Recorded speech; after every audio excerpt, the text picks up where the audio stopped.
મિત્રો ફરી એકવાર સુરત, તાપી, વલસાડ, ડાંગ, વ્યારા એવા વિસ્તારની અંદર એટલે કે જંગલ વિસ્તારની અંદર જે આજે 24 કલાકની અંદર ખૂબ જ વરસાદ થયો હોવાના જે સમાચાર મળી રહ્યા છે। સમાચારની અંદર આગળ વાત કરીએ તો સુરતની અંદર મિત્રો થોડાક દિવસ જ પહેલાં જે લાખો કરોડો રૂપિયાનું વેપારીનું નુકસાન થયું હતું અને ફરી આખું સુરત જે પાણી થઈ ગયું છે। નમસ્કાર, હું શૈલેષ ભીલ, તમે જોઈ રહ્યા છો ઈકે ચેનલ। ફટાફટ આપણી ચેનલને સબસ્ક્રાઈબ કરો।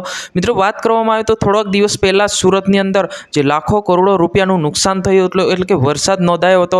એ જ રીતના ફરી એકવાર જે જંગલ વિસ્તાર આવેલો છે એવા જિલ્લાની અંદર એટલે કે તાપી, વલસાડ, સુરત, નર્મદા, છોટાઉદેપુર, ગોધરા, દાહોદ એટલે કે અંબાજીથી ઉમરગામ સુધીના જે આ જંગલ વિસ્તારના જે જિલ્લાઓ છે 14 જિલ્લાની અંદર જે વરસાદ જે છે ખૂબ જ થયો હોવાના સમાચાર મળી રહ્યા છે। અને સૌથી વધારે સમાચાર તો વ્યારા, ડાંગ અને સુરત જેવા આ શહેરોની અંદર જે વરસાદ જે થયો હોવાના સમાચાર મળી રહ્યો છે।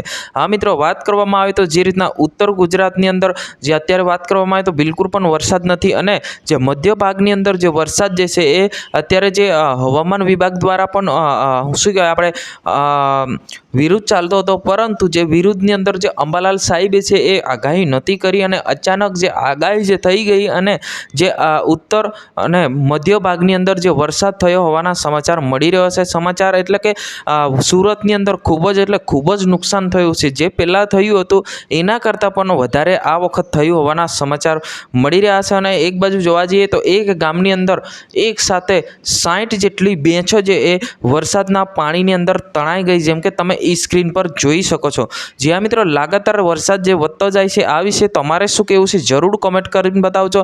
અને એક બાજુ દેશભરની અંદર દિલ્હીમાં જંતર મંતરમાં વિરુદ્ધ ચાલી રહ્યો છે, એક બાજુ વરસાદ જે છે ખૂબ જ વરસી રહ્યો છે, એટલે કે એનો મતલબ બે આપણે જે આફત આવી ગઈ છે એવું આપણે કહી શકીએ તોય ખોટું નથી।